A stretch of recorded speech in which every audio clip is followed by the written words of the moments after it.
오늘 우리에게 주시는 하나님의 말씀은 시편 1편 1절에서부터 6절까지의 말씀입니다. 복 있는 사람은 악인들의 꾀를 따르지 아니하며 죄인들의 길에 서지 아니하며 오만한 자들의 자리에 앉지 아니하고 오직 여호와의 율법을 즐거워하여 그의 율법을 주야로 묵상하는도다. 그는 시냇가에 심은 나무가 철을 따라 열매를 맺으며 그 잎사귀가 마르지 아니함 같으니 그가 하는 모든 일이 다 형통하리로다. 악인들은 그렇지 아니하며 오직 바람이 나는 겨와 같도다. 그러므로 악인들의 심판을 견디지 못하며 죄인들이 의인들의 모임에 들지 못하리로다. 무릇 의인들의 길은 여호와께서 인정하시나 악인들의 길은 망하리로다. 저는 오늘 복 있는 사람이라고 하는 제목으로 여러분과 함께 이 말씀을 나누고자 합니다. 오늘 본문의 말씀은 신앙을 가진 우리 기독교인들에게는 너무나도 익숙한 말씀이기에 많은 분들이 이 말씀을 들으면 정말 내심 정말 하나님 이 말씀에 내가 아멘으로 화답합니다 라고 하는 분도 계시지만 어떤 마음에서 이 말씀을 들으면서 오히려 냉소적으로 반응하는 분도 계실 것입니다. 무슨 말이냐 하면 하나님, 복 있는 사람이 형통한 인생을 살아야 되는데 현실의 삶은 오히려 복 있는 사람은 참으로 어렵고 힘겹고 또 고난이 많은 사람을 사는 것 같고 악인이라고 생각되어지는 사람들이 오히려 더 번성하고 세상에 많은 것들을 이루어가는 그런 모습을 보게 되는 현실을 바라보면서 이 본문의 말씀 앞에서 뭔가 냉소적인 그런 마음을 가지고 계시는 분도 계실 것입니다.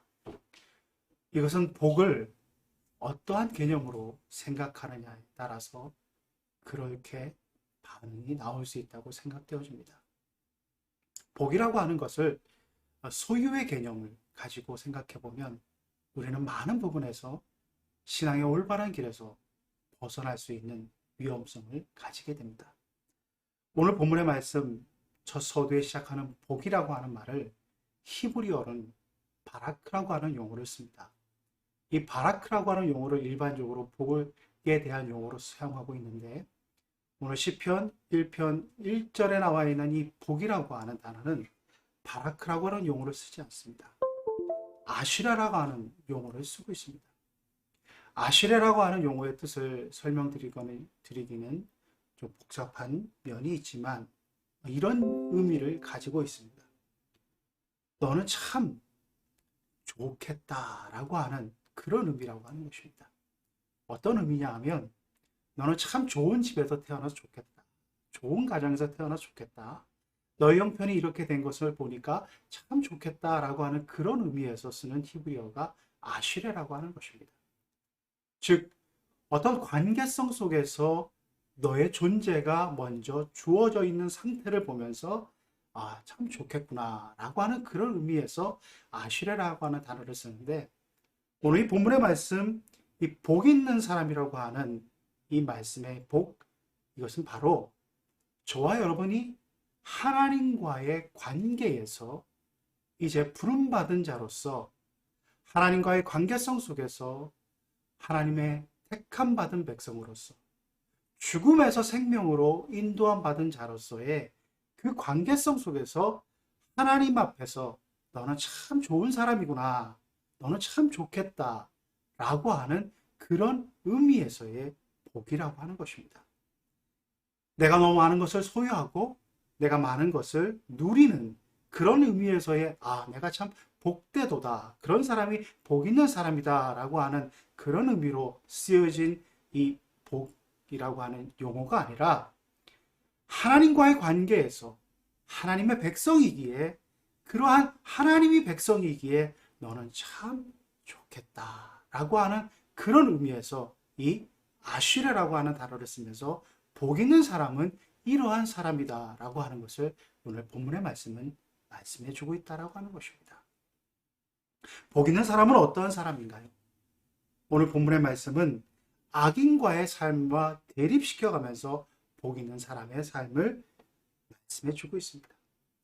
즉 악인과 대립되어져 있는 삶의 모습 속에서 무엇을 하지 아니하고 어떻게 살아가는가, 그 가운데서 우리의 인생의 모습을 어떻게 자리매김하고 살아가는 것이 중요하다고 하는 것을 말씀해 주고 있다고 하는 것입니다. 본문의 말씀에 하나님께서는 이렇게 말씀해 주고 계십니다. 이 본문, 이 시편 1편 1절의 말씀에 보시면 복 있는 사람은 악인들의 꾀를 따르지 아니하며 오만한 죄인들의 길에 서지 아니하며 오만한 자들의 자리에 앉지 아니한다라고 말씀해 주고 있습니다. 오늘 우리 개역개정의 말씀에는 악인들의 꾀를 따르지 아니한다 이렇게 말씀해 주고 있는데, 이 따르다라고 하는 이 말을 히브리어 성경에는 할라크라고 하는 용어를 쓰고 있습니다. 이 할라크라고 하는 용어는 걷다라고 하는 그런 의미가 있습니다. 그래서 여러분 그 영어 성경의 번역들을 보시면 거의 모든 영어 성경의 번역본들이 NIV나 RSV나 킹 제임스 버전이나 NSB나 이 모든 번역을 보시면 walk라고 하는 단어를 씁니다. 그렇게 따른다라고 하는 얘기를 하고, 그 다음에 1장 1절에 보시면 서지 않는다라고 하는 표현도 쓰고, 또 앉지 않는다라고 하는 그런 단어도 쓰고 있습니다. 이것은 복 있는 사람의 삶의 여정이라고 하는 것은 어느 한순간을 집어서 그 순간을 보고 이 사람이 좋겠다 이런 것이 아니라 전 인생의 여정의 길을 망라해서 그 인생의 여정의 길을 충분히 봤을 때 너는 참 복되다, 너는 참 좋겠다 라고 하는 그러한 길로 가는 사람, 그러한 인생을 말씀하고 계시다고 하는 것입니다. 즉 전 인생의 길 여정, 그 여정의 모든 것들이 복되도다라고 하는 것을 말하고 하는 것입니다. 이 길의 여정 속에서의 삶의 모습을 살펴보는 데 있어서 성경은 그 아브라함과 롯의 인생을 대비시켜가면서 보여주고 있습니다. 여러분 잘 아시는 것처럼 아브라함과 롯은 정말 좋은 관계 속에서 한 땅에 살았습니다. 그런데 그것이 점점 번성하게 됨으로 말미암아 이제 그 지경에서 함께 동거하기가 어려워서 아브라함이 조카 롯에게 이렇게 얘기합니다. 네가 우하면 내가 좌하겠고 네가 좌하면 내가 우하겠다. 그렇게 선택권을 롯에게 주면서 이제 분가할 것을 창세기 13장 말씀을 보시면 말씀해 주고 있습니다. 그러할 때에 창세기 13장 10절 말씀에 롯이 소돔과 고모라 지역을 보면서, 그 멸망하기 전에 소돔과 고모라 지역을 보면서 이렇게 말씀하고 있습니다. 여호와의 동산 같고 애굽 땅과 같다. 이렇게 표현하고 있습니다. 여호와의 동산 같고 애굽 땅과 같다. 고대의 어떤 그 배경에서 보면 애굽 땅과 같았다라고 하는 것은 물질물명이 번성해 있고 모든 것이 풍족한 그런 의미에서의 표현이 되는 것입니다. 여호와의 동산 같고 모든 것이 풍족하고 모든 것이 정말 아주 윤택할 것 같은 그 땅이 소돔과 고모라 땅으로 보였다는 것입니다. 그래서 롯이 그것을 선택했습니다. 롯이 그것을 선택해서 그곳에까지 가서 처음에는 소돔 땅까지 가서 함께 살지 아니하고 그 주변에서 어떻게 보면 악에 물들지 아니하며 살려고 노력하는 모습이 있었지만 14장 이후의 말씀을 보시면 그 안에서 소돔 백성들과 함께 살아가는 그러한 인생의 모습을 보여주고 있습니다. 여러분, 악을 멀리하며 살아가는 것, 그것이 마음먹기 나름대로 쉽게 되어진다면 얼마나 좋겠습니까? 그러나 우리가 인생을 살아가면서 인생이 그렇게 녹록지 않다는 것을 너무나 잘 알 것입니다. 롯도 처음에는 정말로 그곳에서 자기의 것들을 지켜나가면서 하려고 하는 노력들을 하였지만 이제 창세기 14장을 넘어서 19장 말씀을 보시면 이렇게 말씀해 주고 있습니다. 롯이 성문에 앉아있다. 구약의 번역을 보면 성문에 앉아있다라고 하는 것은 말 그대로 그 성에 유지와 같은 사람, 중요한 사람들이 성문에 앉아 있다는 것입니다. 즉 롯은 그 소돔과 고모라 지역에서 자신이 열심히 살아서 최선을 다해서 뭔가 많은 것을 성취하여서 이제는 성공한 인생처럼 보여지는 그 인생으로 성문에 앉은 인생이 되었다고 하는 것입니다. 아마 소유의 개념으로 보았다고 한다면 그는 성공한 인생으로 비춰질 것입니다. 아, 열심히 살아서 그렇게 되었구나. 그렇게 생각할 수 있을 것입니다. 그러나 창세기 19장 말씀을 보시면 하나님께서 정말 바람에 나와 겨와 같이, 바람에 날리는 겨와 같이 그 롯의 인생을 한번 후 보시니까 롯이 모든 것을 애써서 힘써서 이루었던 것들이 한순간에 사라져가게 되는 그런 모습을 해주고 있습니다. 복의 모습이라고 하는 것은, 복된 사람이라고 하는 것은 소유의 개념이 아니라 관계의 개념이라고 하는 것입니다. 하나님과의 관계에 그 속에서 살아가는 인생, 하나님과의 관계가 친밀한 인생, 그 인생이 참으로 복된 인생이라고 하는 것입니다. 오늘날 이것이 많이 왜곡되어져 있습니다. 그래서 신앙을 살아가고 또 믿음을 고백하는 많은 그리스도인들조차도 얼마나 많은 것들을 소유하고 있고 얼마나 많은 것들을 정말 복의 응답으로 받아 누리는가 하는 것들을 복으로 생각하며 살아가는 경우들이 많이 있다고 합니다. 많이 누리는 것, 윤택하게 살아가는 것, 평안하게 살아가는 것, 거부할 사람 아무도 없을 것입니다. 저 또한 정말 많은 것을 누리며 살기를 원합니다. 그러나 그것이 우리가 생각하는 복의 본질이 되어서는 안 된다고 하는 것입니다. 그렇게 된다고 한다면 저와 여러분은 악인의 길로 갈 수밖에 없게 되고 그 악인의 길 마지막에 남은 것은 패망의 길, 망하는 길이라고 하는 것입니다. 그래서 우리는 삶에 있어서 하나님과의 관계성 속에서 하나님과 밀접한 그 관계를 맺으며 살아가는 그 인생으로서 모든 것들 속에 하나님의 뜻을 행하며 살아가는 그 인생이 되어야 된다고 하는 것입니다. 그래서 오늘 본문의 말씀은 그렇게 살아가는 인생에게 이렇게 말씀해 주고 있습니다. 오직 여호와의 율법을 즐거워하여 그 율법을 주야로 묵상하는 자가 복되도다 라고 말씀하고 있습니다.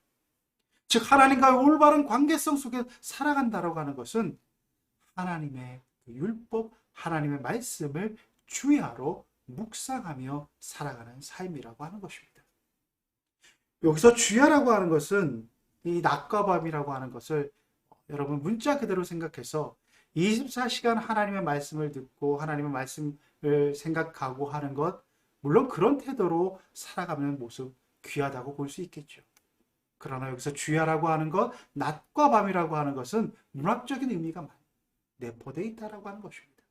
즉 여기서 주야라고 표현되어진 것은 인생의 희노애락을 말하고 있다고 하는 것입니다. 인생의 희노애락의 삶 가운데 기쁠 때나 즐거울 때나 슬플 때나 노할 때나 삶의 고비고비 때마다 그 인생의 삶의 고비고비 때 여호와의 말씀을 묵상하며 살아가는 그 인생이 복된 인생이라고 하는 것입니다. 여호와의 말씀을 묵상하는 것, 그것은 바로 내가 마음대로 내 뜻대로 살아가는 그 인생이 아니라고 하는 것입니다. 여기서 묵상이라고 하는 말을 히브리어로는 하가라고 하는 표현을 씁니다. 이 하가라고 하는 이 의미는 되새김질을 하다 라고 하는 첫 번째 의미가 있습니다. 즉 되새김질 하듯이 계속해서 반복해서 그 의미들을 생각해 보면 정말 말씀의 그 의미들이 새롭게 느껴질 때가 여러분 많이 있지 않습니까? 그전에는 깨닫지 못했던 그 말씀들이 어떠한 상황 속에서 다시 이 말씀을 보니까 나에게 이런 귀한 말씀으로 다가왔다고 하는 고백들이 여러분 가운데 많이 있을 것입니다. 그렇지 묵상하라고 하는 것은 되새김질 하듯이 반복하여서 그 의미들을 깊이 생각한다고 하는 것입니다. 또 하가라고 하는 뜻은 무엇이냐 하면 으르렁거린다, 또 울부짖다. 그건 어떠한 짐승의 상태에서 위기가 오거나 또 그 삶의 어떤 고난이 오거나 또 절박한 위기 가운데 삶의 상황 속에서 뭔가 이렇게 경계를 취할 때 그 나타내는 태도 아니겠습니까? 주변을 경계하면서 으르렁대거나 아니면 큰 소리를 내거나 하는 그런 의미로서 쓰여지는 히브리어가 하가라고 하는 것입니다. 이 두 가지 의미들을 생각해 보았을 때 여호와의 율법을 묵상한다라고 하는 것은 갈급하고 절박한 심정으로 그것의 말씀을 되새기면서 그 말씀을 깊이 따르고자 하는 그 마음의 자세, 그것을 말씀하고 있다는 것입니다. 하나님과의 올바른 관계라고 하는 것은 바로 이 율법을 묵상하는 그 모습 속에서 이루어져 갈 수 있다라고 하는 것입니다. 오늘 저는 이 말씀을 준비하고 또 이 말씀을 나눌 때 저에게 강하게 도전되어져 오는 그런 하나의 사건을 경험했습니다. 여러분 중에도 요새 유튜브를 통해서 말씀을 열심히 찾아보시는 분 계시다고 한다면 이 날기사라고 하는 그 유튜브를 보신 적이 있을 것입니다. 사실 살아계시는 목사님에 대해서 언급하는 것이 사실 설교자로서는 아주 조심스러운 부분이 있습니다. 그래서 많은 분들이 설교하실 때 예화를 들 때 살아서 아직 계신 분이라든지 이런 분들을 잘 언급하지 않는 이유가 거기 있습니다. 저희 교단에 이 날기사라고 하는 이 유튜브를 운영하시는 김동호 목사님이라고 하는 분이신데 이 목사님은 어떻게 보면 아시는 분은 아실 수도 있습니다. 많은 분들에게 알려주시고 또 책도 쓰신 분이고 하기 때문에 많은 분들 알려주실 수 있지만 이분이 이제 그 높은 뜻 수기교회라고 하는 것을 은퇴하시고 그 다음에 자신이 삶을 살아가는 데 있어서 지금 암에 걸려 투병하는 그런 투병 중에 계신 목사님이십니다. 한 3년 전에 암에 걸리셔서 지금은 암이 한 2개 뭐 이상이 있다고 이렇게 말씀을 하시는데 그 암에 걸려서 살아가는 인생 속에서 자신의 그 고통 가운데서 내가 이렇게 생을 마감할까라고 하는 그 가운데 하나님의 말씀을 묵상하는 가운데 내 백성을 위로하라고 하는 그 하나님의 말씀 앞에 순종하는 모습으로 새롭게 그 유튜브에 시작하셨습니다. 그래서 이 날마다 기막힌 새벽으로 되어지는 이 날기새라고 하는 이 방송을 매일매일 해 나가시게 되었는데 저도 사실은 이 날기새라고 하는 유튜브 채널을 최근에 알게 되었습니다. 최근에 이 말씀을 보면서 유튜브 채널을 보면서 제가 왜 좀 조심스러운 고백이지만 김동호 목사님이 말씀하시는 여러 가지 어떤 생각이나 뜻에는 많은 부분에 동의하고 있었지만 그분이 가진 어떤 태도 또 그분이 가진 어떤 질서적인 여러 가지 모습 또 그분과 제가 어떤 경험 속에서 제가 느꼈던 그 느낌 때문에 사실 개인적으로 그렇게 친밀한 느낌을 갖고 있었던 목사님은 아니었습니다. 참 좋은 뜻을 가지고 있는 목사님이었고 참 귀한 일을 하는 목사님이다라고 하는 생각을 가졌지만 저분의 인생이 참 흠모스럽다. 또 내가 저분을 따라야 되겠다라고 하는 것까지는 생각하지 못하는 목사님이었습니다. 그러던 차에 제가 이 유튜브 채널을 보면서 많은 것을 느끼게 되었습니다. 어떻게 보면 많은 것을 느낄 뿐만 아니라 정말 인생의 엑기스와 같은 그 말씀이다라고 하는 것을 느끼게 되었습니다. 그리고 많은 부분에 있어서 성도님들이나 또 제 자신도 마찬가지고 많은 설교자들 그 설교를 하시는 목사님들 설교를 들을 때 마음의 울림이 사실은 이렇게 적어질 수밖에 없고 거리감을 가질 수 있었던 그 마음들이 있지 않습니까? 너무나 이렇게 당당하게 말씀을 하시지만 과연 그 말씀대로 저 목사님은 살고 계시는가? 라고 하는 그런 의심스러운 시선을 보낼 때도 있고 또 그런 마음을 가졌을 때는 사실은 목사님이 열심히 그렇게 정말 사십니까? 라고 하는 그런 의문점을 가지고 봤을 때 저 그 의문점에 김동희 목사님의 그 날개새에서 전하시는 그 말씀이나 그 태도들은 저에게 큰 울림과 어떤 확증으로 다가왔습니다. 저분이 일평생 얘기했던 그것이 거짓이 아니었구나. 저분이 살고자 하고 저분이 이루고자 하는 그런 어떤 신앙관 또 목회관 또 말씀에 몸부림쳤던 그 모습들이 저렇게 노년의 삶 가운데 아름답게 응답되어지고 이루어져 가는구나라는 것을 제가 보게 되면서 저 자신에게는 아주 큰 울림으로 다가오게 되었습니다. 그분이 하시는 말씀들은 젊었을 때, 그분이 한참 목회하셨을 때 하셨던 얘기들이 반복일 수 있었고, 또 제가 알고 있는 여러 가지 예화들도 있었지만, 지금 암에 걸려서 너무나도 힘겨운 상황에서 정말 자신의 인생 전 존재를 걸고 그 한마디 한마디 하시는 모습. 참 얼굴의 모습은 초췌할 수 있고 노년의 모습이지만 그 말씀 속에서 울려지는 울림이라고 하는 것은 정말 복된 사람의 모습은 이런 것이 아닌가. 정말 복된 사람의 모습이 이런 것이구나라고 하는 그러한 생각을 하게 되면서 그 말씀들을 접하게 되었습니다. 한 인생을 살아가는 데 있어서 말씀을 묵상하며 하나님과의 관계 속에서 올바르게 살아가면서 끝끝내 그 말씀을 붙잡고 있는 인생이라고 하는 것은 육신의 질병 가운데 이제는 은퇴해서 아무것도 못 이룰 것 같은 그런 상황 속에서도 엄청난 일들을 행할 수 있음을 그분은 그의 삶의 존재로 증명해 보여주고 계셨습니다.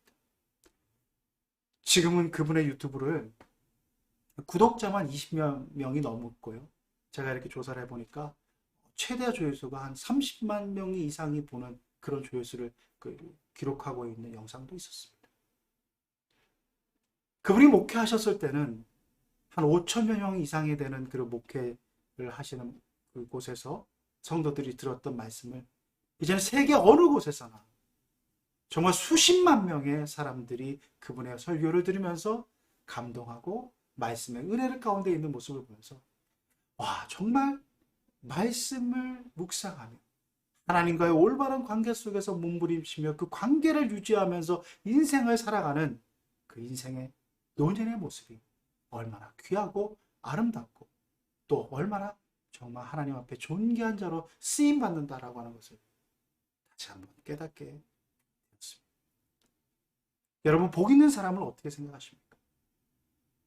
복 있는 사람은 많은 것을 누리는 사람이 아니라 정말 하나님과의 관계성 속에서 올바른 관계 속에 살아가는 사람이라고 하는 것입니다. 오늘 이 복 있는 사람은 이렇게 또 말씀해 주고 있습니다. 시냇가에 심은 나무가 철을 따라 열매를 맺으며 그 잎사귀가 마르지 않가 같다 라고 이렇게 말씀해 주고 있습니다. 여기서 시냇가라고 하는 것은 그냥 자연적으로 이루어진 그런 시냇가가 아닙니다. 고대 근동에는 그렇게 농사를 짓기 위해서는 관계수로처럼 이렇게 수로를 끌어와서 이루어진 이 파케라임이라고 하는 것을 말해주고 있습니다. 즉, 그 물이 늘 흐르고 마르지 않는 그곳에 심은 나무라고 하는 거죠. 복 있는 사람은 심기어졌다라고 하는 것입니다. 내가 이곳에 심기어지겠다. 내가 이곳에 있겠다. 내가 능동적으로 택한 것이 아니다. 하나님의 은혜로 하나님의 은혜 가운데 이곳에 심기어져서 하나님의 은혜 속에서 내가 정말 마르지 않는 그 시냇가에 머무름으로 말미암아 풍성한 삶을 살아가고 있다라고 하는 것을 복 있는 사람의 모습으로 이렇게 시편 기자는 우리에게 알려주고 있습니다. 여기서 심겨졌다라고 하는 나무에 대한 인식을 고백하며 살아가는 것은 무엇입니까? 그래서 내 존재의 전부가 하나님의 은혜로 되어짐을 깊이 깨닫고 그것을 고백하는 인생이라고 하는 것입니다.